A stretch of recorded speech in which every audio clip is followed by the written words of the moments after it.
माताएं बैठी है उनको देखकर मेरा मन खुशी से गदगद हो रहा है।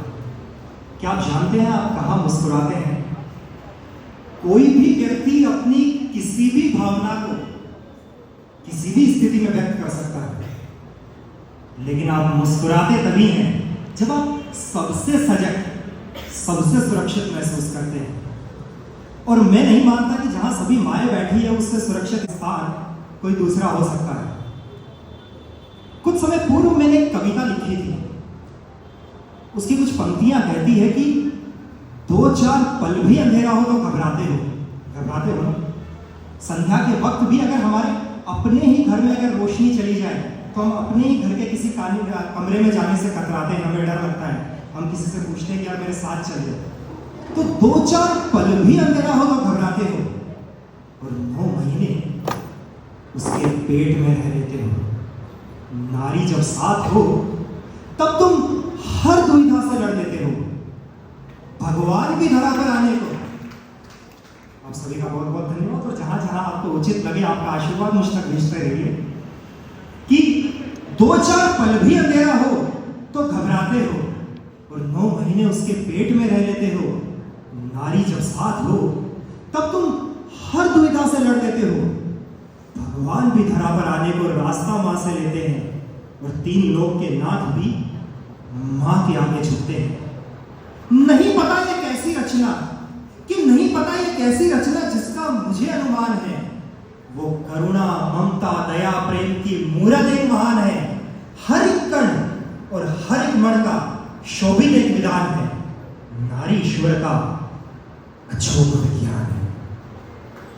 नमस्कार माता और बहनों, आज के हजारों वर्षों पूर्व हमारी 72 क्षत्रिय माताओं की कोशिशों से माहेश्वरी समाज की गंगा का उद्गम हुआ, और शायद हमने इस जीवन चक्र में माहेश्वरी होने का सौभाग्य प्राप्त किया। और आपने देखा होगा कि कुछ दिनों पूर्व जब हमारा देश पहलगाम के टेरर अटैक से बरबस हो गया था, पूरी तरह से टूट गया था, तब भी हमारी माताओं द्वारा निर्देशित ऑपरेशन सिंदूर में दुश्मन ने मात्र 4 दिनों में घुटने टेक दिए। किसी रोज मैं आंकड़े देख रहा था, तब मैंने देखा कि सन 1948 का भारत पाकिस्तान युद्ध 1 साल चला।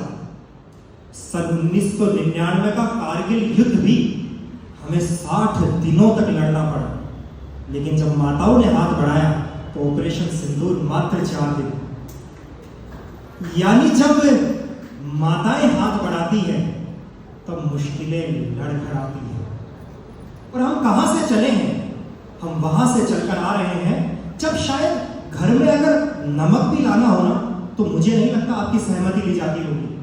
और आज घर में कितना भी बड़ा फैसला हो, चाहे घर खरीदना हो, महंगी कार लेनी हो, कोई जेवर लेना हो, मुझे नहीं लगता किसी भी घर में कोई कार्य माताओं की सहमति के बिना होता है।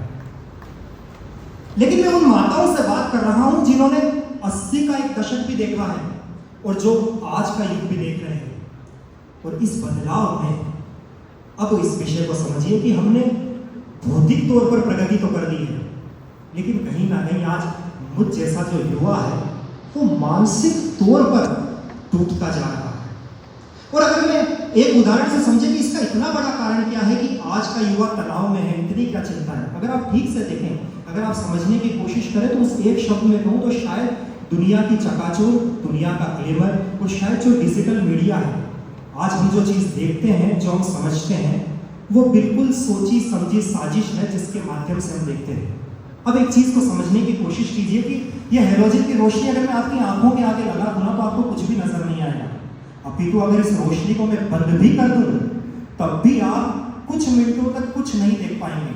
और ठीक इसी तरह सोशल मीडिया एक बल्ब की तरह हमारी आंखों के आगे चमक रहा है, जिसके चलते हमें दुनिया की जो असली सच्चाई है वो नजर भी नहीं आ रही है। इस बल्ब को हम बंद तो नहीं कर सकते, लेकिन अगर आप माताएं कोशिश करें तो इसकी रोशनी को हम दूसरी तरफ जरूर कर सकते हैं, जिससे हमें दुनिया भी साफ नजर आए, हमें अपने लिए क्या करना है हमें वो भी पता हो, और किसी और की मदद कैसे की जा सकती है हम इसका धरातल भी तैयार करें। क्योंकि आप परिवार के संचालन की सबसे महत्वपूर्ण इकाई है। कोई भी बच्चा रहने दो किसी भी परिवार का, वो मुंह किसके पास खुलता है? अपनी माँ के पास। और आप बोलकर देखें, माँ बोलते हुए हमारा मुंह खुलता है और बाप कहते हुए बंद हो जाता है। एक बार आप करके देखें कि माँ और बाप, यानी जो बच्चा है वो अपना मन ही माँ के पास खोलता है, और जब मन आपके पास खोलता है तब कोल्हापुर जिला माहेश्वरी महिला संगठन द्वारा उपस्थित इस रजत जयंती सफर में एक बार सभी माताओं का पुनश्च अभिनंदन करता हूँ, पुनश्च आभार व्यक्त करता हूँ। आज मेरा संवाद एक ऐसी शक्ति के साथ है जो इस सृष्टि के सृजन की सबसे खूबसूरत कहानी है। ऐसा कहा जाता है ना कि आप जहां पर भी होते हैं ना, उस जगह का वास्तु आपके साथ चलता है, और जहां माताएं उपस्थित हो उससे ज्यादा भाग्यशाली जगह कोई भी नहीं हो सकती। इसी रोज मैंने कुछ पंक्तियां पढ़ी, मेरी माँ बहुत सुंदर सुन रही है, पीछे भी बैठी है, कि क्या सूरत क्या सीरत है, कि क्या सूरत क्या सीरत है, वो ममता की मूरत है। पांव छुए और काम हुआ, माँ खुद में शुभ मुहूर्त है। विषय है जिस पर मैं बोलने जा रहा हूं, वो विषय हमने चुना है जागो कृष्णा। अब यही शब्द क्यों चुना गया, यही विषय क्यों लिया गया? तो आपको ज्ञापित होगा कि जब कुरुक्षेत्र का युद्ध समाप्त हो गया, उसके बाद में भगवान श्री कृष्ण अर्जुन से कहते हैं कि पार्थ अब रथ से नीचे उतरो, अब तुम्हें हस्तिनापुर की तरफ प्रस्थान करना है। तो जो अर्जुन होते हैं, एक परंपरा होती है ना हमारे यहाँ पे कि हम निवेदन करते हैं कि सबसे पहले बड़े आगे बढ़े, जो अनुभव में बड़े हो, पद में बड़े हो, वो पहले बढ़े और फिर हम बढ़े। तो अर्जुन फिर कृष्ण से कहते हैं कि माधव पहले यहाँ और उसके बाद में उतरता हूँ। तो श्री कृष्ण कहते हैं कि नहीं अर्जुन, इस बार ऐसा नहीं, इस बार तुम उतरो। तो अर्जुन थोड़ा आश्चर्यचकित तो होते हैं, लेकिन फिर भी वो कृष्ण के इशारे से पहले अर्जुन रथ से नीचे उतरते हैं, उसके बाद माधव उतरते हैं, और उसके बाद जैसा हमें ज्ञापित है कि ध्वज में हनुमान जी विराजित थे, वो उतरते हैं। और जब वो उतरते हैं तो उसके बाद में वो जो पूरा रथ है वो धूम धूम करके चलने लगता है, पूरा तहस नहस हो जाता है। ये दृश्य देखकर अर्जुन थोड़ा सा आश्चर्यचकित हो जाते हैं कि ऐसा क्या हो गया। ऐसे में अर्जुन ने भी कोई छोटे मोटे योद्धाओं से युद्ध नहीं लड़ा था।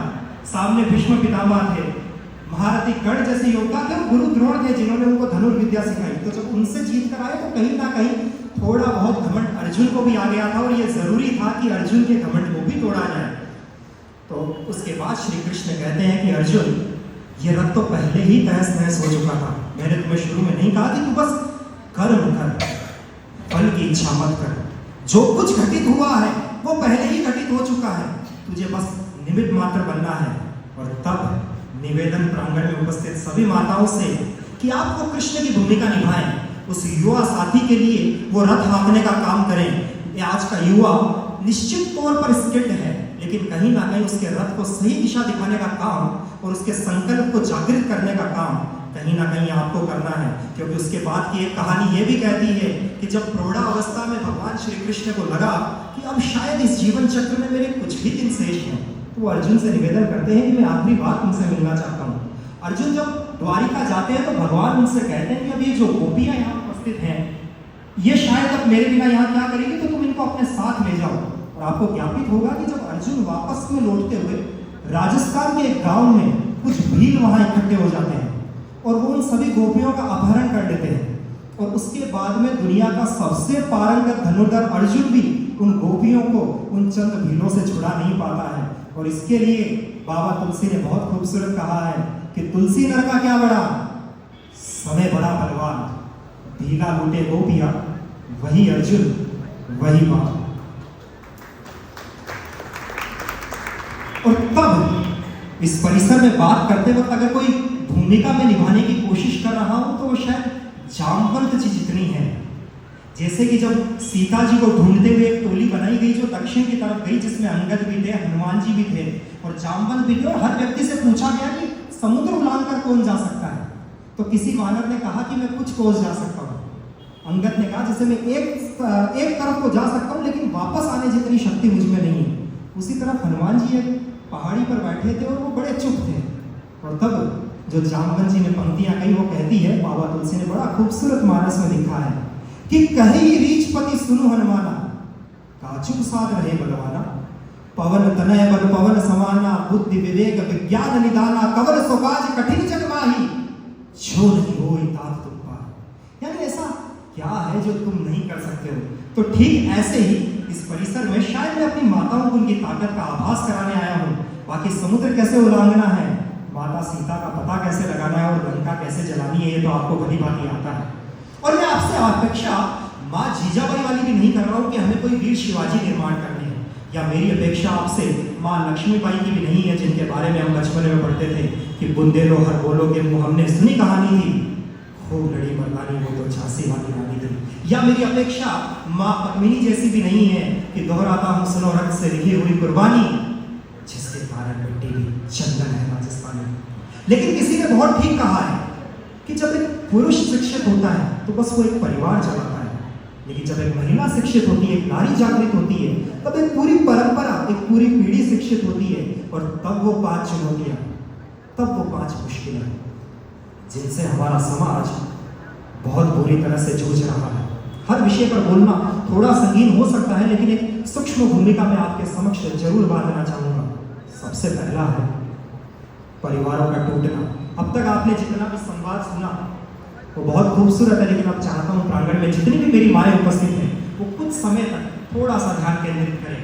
तो सबसे पहली चुनौती है परिवारों का टूटना।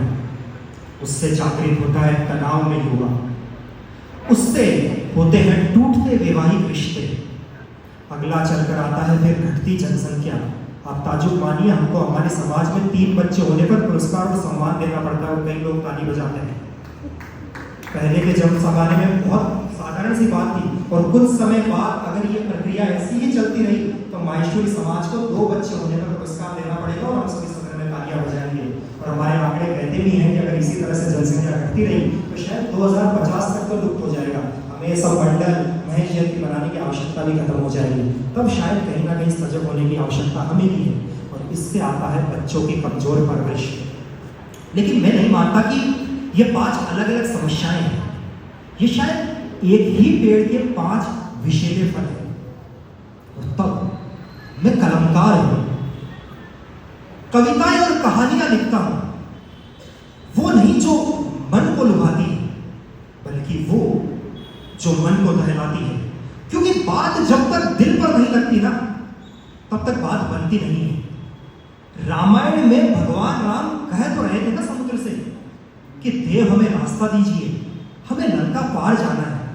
वो हमारी पत्नी है ना सीता, रावण हर कर ले गया जी उसको समझा कर, डरा कर, जरूरत पड़ी तो उससे लड़कर हमें सीता को वापस लाना है। पर क्या हुआ? तो मैं पूछता हूं आखिर हुआ क्या मान लिया समुद्र और दे दिया रास्ता? और अगर ऐसा होता तो होती सुंदर रीत, और नहीं कहना पड़ता बाबा तुलसी को रामायण में कि विनय न मानत जल्दी जड़ गए 3 दिन बीत, भोले राम सको तब भय बिन होई न प्रीत। तो यानी जब तक मन में डर नहीं होता है तब तक प्रीत भी जागृत नहीं होती है। और वहीं दूसरी तरफ द्वापर में तैयार तो थे कन्हैया, बस 5 ग्राम तक, यही कहा था ना 5 ग्राम दे दो, कि द्वापर में तैयार तो थे कन्हैया बस 5 ग्राम तक, और हर उस त्याग के लिए जो ना ले जाए संग्राम तक। तब कैसे तिरस्कृत होकर हस्तिनापुर की सभा से निकले माधव, कहा दुर्योधन ने कि स्वच्छग्राम नेवदाश्या में बिना युद्धे न केशव, कि सुई के नोक के बराबर भी जमीन नहीं मिलेगी अगर युद्ध नहीं होता है तो। तब जिंदगी के कुरुक्षेत्र में कृष्णा में आपका स्वागत करता हूं।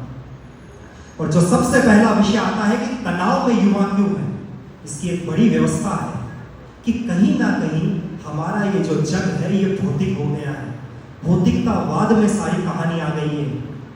आप अगर किसी बिल्डिंग के सबसे ऊपर चले जाएं या आसमान से अगर आप कोई हवाई सफर करें, तब आप नीचे की तरफ शहर देखिए तो आपको सब कुछ छोटा नजर आएगा। ठीक ऐसे ही हम खुद को इतना ऊपर मानने लगे हैं कि हमको हर व्यक्ति, हर चीज, हर जगह छोटी नजर आती है।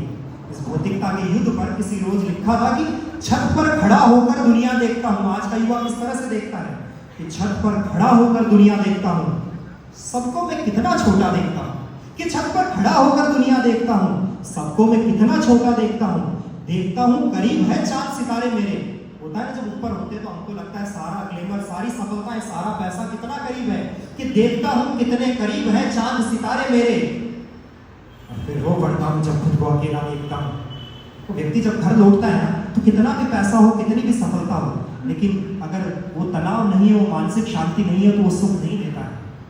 बड़े कैसे रहते थे आज के कुछ समय पूर्व, किस तरह से चलती थी व्यवस्थाएं? कि बाबा बाजार में बैठते थे। पहले के जो बुजुर्ग थे उनके लिए बहुत खूबसूरत हर जगह एक मंच होता था कि बाबा बाजार में बैठते थे और घर के बाहर चबूतरा था, आने जाने वालों की महफिल थी, हर वक्त घर हरा भरा था। और तब यहां से चलकर आना है, तब 3 बड़े कारण जो शायद मैं आपके लिए छाट कर लाया हूं, जो महिलाओं के संदर्भ में ठीक बैठते हैं। बहुत सारे कारण हर विषय के होते हैं, सोशल मीडिया भी है, डिजिटल युग भी है, लेकिन 3 बड़े कारण जो मुझे लगते हैं वो है, सबसे पहले है अपेक्षाओं का रावण, फिर दूसरा है अपेक्षाओं का कुंभकर्ण और तीसरा है अपेक्षाओं का मेघनाद। अब ये अपेक्षाओं का रावण क्या है जी? रावण के पास क्या मौजूद नहीं था? रावण के पास सोने की लंका थी, 5 कन्याओं में विभूषित माता मंदोदरी उनकी पत्नी थी, जो नवग्रह थे और कई प्रकार के ग्रह थे। कोई रावण के यहाँ पानी भरता था, वरुण देव जो जल के देवता है वो रावण के लिए पानी लाया करते थे।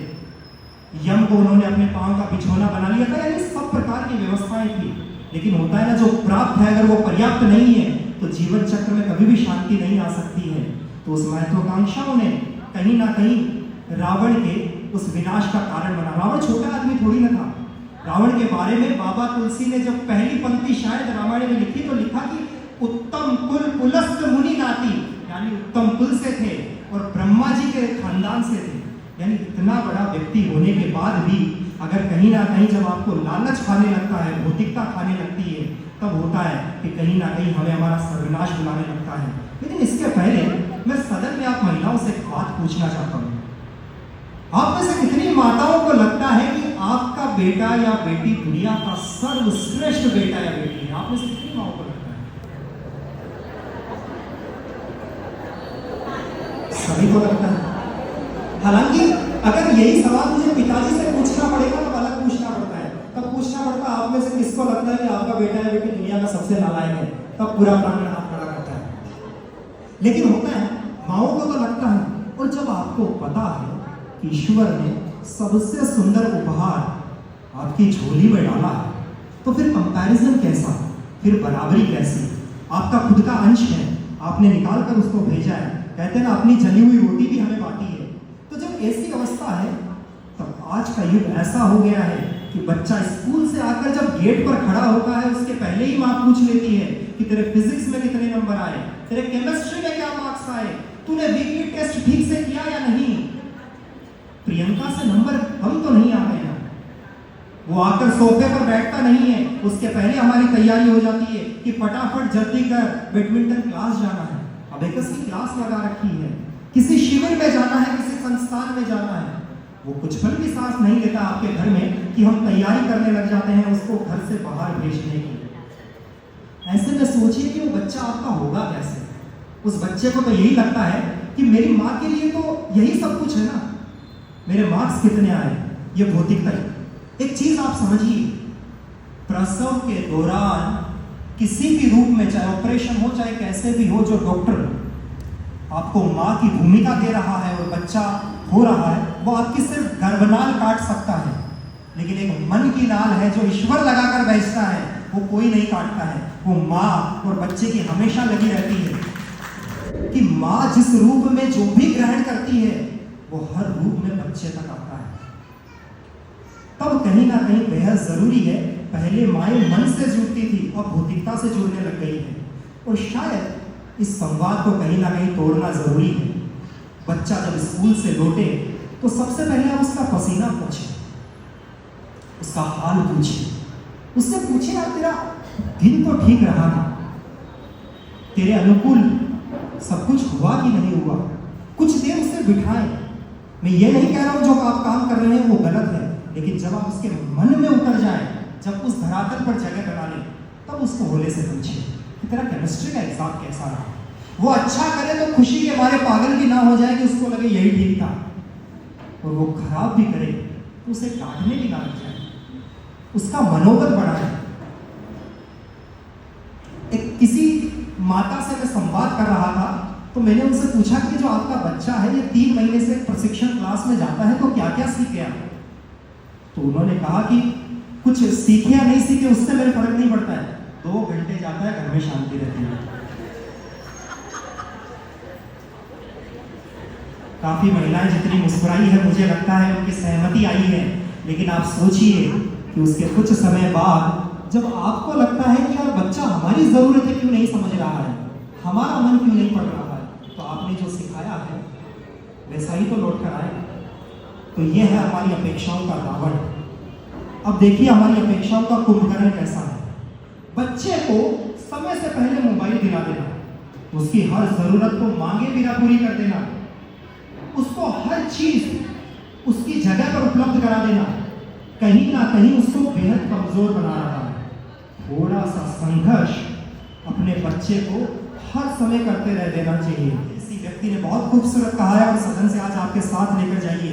एक व्यक्ति से पूछा गया कि कैसा रहा, आपकी पीढ़ियां कैसे चल रही है, तो उसने कहा कि मेरे जो दादाजी थे वो 10 किलोमीटर पैदल चलकर काम करने जाते थे, मेरे पिताजी 5 किलोमीटर पैदल चलकर काम करने जाते थे, मेरे पास में होंडा सिटी कार है, मैं इससे काम करने जाता हूं, मेरा जो बच्चा है वो मर्सिडीज में जाएगा, लेकिन जो मेरा पोता है ना ये फिर पैदल चलकर जाएगा। अब जानते हो क्यों? क्योंकि जब भी मुश्किल समय होता है वो मजबूत आदमी को तैयार करता है, और वो मजबूत आदमी समय को कमजोर बना देता है, समय को घुटने टेकने पर मजबूर कर देता है। जब समय कमजोर होने लगता है तो फिर से कमजोर आदमी बनता है, और कमजोर आदमी फिर से अपने लिए मुश्किल और विकट समय तैयार कर देता है। तब शायद कहीं ना कहीं वह जरूरी है कि बच्चे को संघर्ष की आदत रखें। और तीसरा कहते हैं अपेक्षाओं का मेघनाथ। एक होता है अपने बारे में सोचना कि जो मुझे पता है वही सर्वश्रेष्ठ है। हनुमान जी और मेघनाथ जी में अगर कई बड़ा फर्क अगर आप समझे, हनुमान जी के पास भी बहुत शक्तियां थी, और मेघनाथ के बारे में भी कहा गया इंद्रजीत थे ना, इंद्र को जीत लिया था, यानी देवताओं को जीत लिया था। लेकिन एक व्यक्ति वो था जिसको पता था कि चीजों का सदुपयोग कैसे करना है, एक ने दुरुपयोग किया। अशोक वाटिका में हनुमान जी को तो वरदान प्राप्त था, ब्रह्मास्त्र से झुकने की जरूरत नहीं थी, लेकिन फिर भी बाबा तुलसी ने मानस में लिखा है कि ब्रह्मास्त्र दे साधा कपि मन कीन विचार, जो न ब्रह्मास्त्र मान महिमा मिटाई अपार। तो कई बार अपनी शक्तियों का उपयोग और समय की मर्यादा कैसे बनाकर रखनी है ये बहुत जरूरी है। और तभी अगली कुछ पंक्तियां जो शायद आपके लिए है। हमारा जो समाज था, हमारा जो देश था, वो हमेशा अतिथि देवो भव की भावना से चला, लेकिन आज की विकृत स्थिति ऐसी है, अधिकांशतः माताओं के घर में आप चले जाइए, अगर शाम को 7:30 बजे किसी अतिथि ने बेल बजा दी तो आधों के चेहरे पर शिकन आ जाती है, इसको भी इसी वक्त आना था। अब इसके लिए खाने की तैयारी कौन करेगा, इसकी व्यवस्थाओं का ध्यान कौन रखेगा? अधिकांशतः घरों में कुक और हेल्पर्स मौजूद हैं, लेकिन इसके बाद भी हमारी ये स्थिति है। तब किसी कवि ने बहुत खूबसूरत कहा है कि एक वक्त था सोचता था मैं, एक वक्त था सोचता था मैं, मेहमान कोई आए तो खाना खाओ, और लानत है इस दौर पर सोचता हूं मैं कि ये शख्स चला जाए तो खाना खाओ।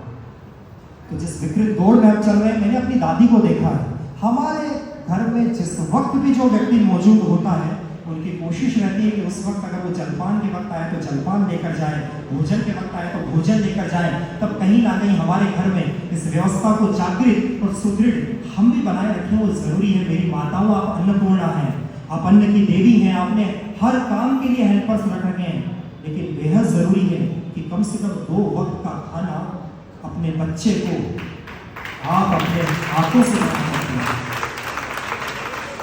आपके घर में आज जो व्यक्ति काम कर रहा है, जो भी कुक है, जो भी हेल्पर है, आपको नहीं पता है उसकी मानसिक अवस्था कैसी है, वो किस मन से खाना बना रहा है, किस कोशिशों से।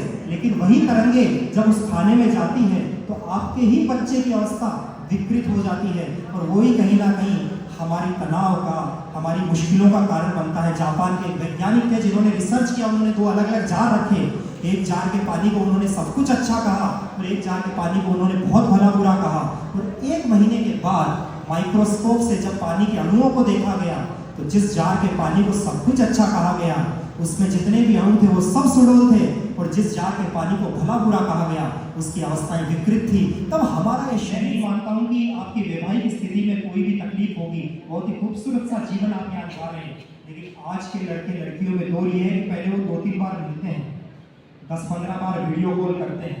मेरा आपसे निवेदन है कि आप किसी भी व्यक्ति को चुनकर ले आइए, वो अगर मोतियों की खान भी होगा तब भी आप अगर बहुत खोदेंगे और तलहटी तक जाएंगे तो कोयले निकल ही आएंगे। कहीं ना कहीं व्यक्तिगत जीवन में, रिश्तों के जीवन में सामंजस्य बनाए रखना ही तो मनुष्यता की कला है। अगर सब कुछ आपको आपके अनुकूल मिल गया तो आप कैसे पुरुष, आप कैसी माता है और कैसा आपने संघर्ष किया। कहीं ना कहीं हर रिश्ते के सामंजस्य बहुत जरूरी थे, क्योंकि पहले हमारे यहाँ के बुजुर्ग किसी के यहाँ जन्म परण मरण में मिलते थे। कोई मध्यस्थी उनका परिचय करा देता था कि आप साहब मंत्री जी, इनके बाबू है, बहुत होशियार है, व्यापार चलाता है, और आप साहब भराड़िया जी, इनकी गुड़िया एकदम सुशील और संस्कारी है। गीता के कई श्लोक तो बच्ची को मुंह जवानी याद है, और बातों ही बातों में रिश्ता पक्का। न बच्चे को पूछा, न बेटी की सहमति, और तब आज की वो जनरेशन जिसको 2 मिनट में मैगी और 30 मिनट में पिज्जा चाहिए, उनके लिए कहना चाहता हूँ कि याद रखें, किसी भी रिश्ते में धैर्य की भूमिका उतनी ही महत्वपूर्ण है जितनी छत पर जाने के लिए सीढ़ियों की। सीढ़ियाँ नीचे जरूर है, लेकिन जैसे आप बिना किसी सीढ़ी पर चढ़े छत पर नहीं चढ़ सकते, वैसे ही धैर्य की सीढ़ियाँ चढ़े बिना आप दुनिया की छत नहीं चढ़ सकते। आज वहाँ बैठी इन्होंने ही किसी समय पूर्व विचार मंथन में कहा था कि आम के अचार में, आम कैसा अचार कैसा, आम का अचार जब बनता है तो उसमें आम खट्टा, गुड़ मीठा, मेथी कड़वी और मिर्च तीखा, लेकिन सब मिलकर जिस तरह से एक खूबसूरत से अचार का मजा लेते हैं, ठीक ऐसे ही अगर हम बच्चे को वो भूमिका सिखाएं तो शायद बहुत ही खूबसूरती से हम इस जीवन चक्र को पढ़ाना चाहिए। एक आखिरी सी पंक्ति इसके साथ समेटता हूँ, आप माताओं से एक आखिरी निवेदन और कर दूँ कि एक बार होता है ना, कई बार हमको लगता है हमारी वैवाहिक उम्र बढ़ती जा रही है। पहले उस तक 25 साल में रिश्ते हो जाते थे, जो 28 तक आ गए हैं, क्योंकि कहीं ना कहीं हर परिवार में लगता है कि यार बेटी को बढ़ा दूँ, इसको नहीं पढ़ाऊंगा तो घर की 4 दीवारी में रह जाएगी। तब आप माताओं से आखिरी निवेदन कि बेटी पढ़ाओ का नारा अच्छा है, लेकिन बहू पढ़ाओ का नारा गौरवान्वित करने जैसा है। और उसके साथ एक और आखिरी निवेदन, आप सभी महिलाएं मंडल में बैठती हैं, कहीं ना कहीं समाज और जगह का प्रतिनिधित्व करती है, खास तौर से महाराष्ट्र प्रदेश अध्यक्ष आई भी, आपसे बहुत खूबसूरत निवेदन करता हूँ। कुछ समय पूर्व कुछ पंक्तियां लिखी थी और जिसका बहुत सारा आदर और बहुत सारा प्यार भी मुझे मिला। मैंने लिखा था कि हाउस वाइफ नहीं, हाउस वाइफ है। तो अब किसी भी घर में जाए, आजकल हमारी माताओं को लगता है कि कहीं ना कहीं जो घर का काम है बड़ा तुच्छ होने लगा है। तब आपसे एक आखिरी निवेदन कर दूं कि आप किसी भी घर में जाएं और आप किसी भी परिसर में बैठे हैं, अगर हाउस वाइफ वहां मौजूद है तो उसको इतनी इज्जत दे, इतना सम्मान दे कि उसको लगे कि शायद दुनिया का सबसे महत्वपूर्ण काम ये। कोई महिला इंजीनियर एक खूबसूरत सी कार बना सकती है, कोई इंटीरियर डिजाइनर कोई अच्छा घर बना सकती है, लेकिन एक हाउस वाइफ है जो उस घर को स्वर्ग बनाती है और स्वर्ग से इस खूबसूरत से देश का निर्माण करती है। इसी के साथ दीजिए मुझे इजाजत और स्वीकारिए मेरा शाब्दिक विराम। आप सभी को जय श्री कृष्णा, जय महेश, जय हिंद, जय जय श्री राम, जय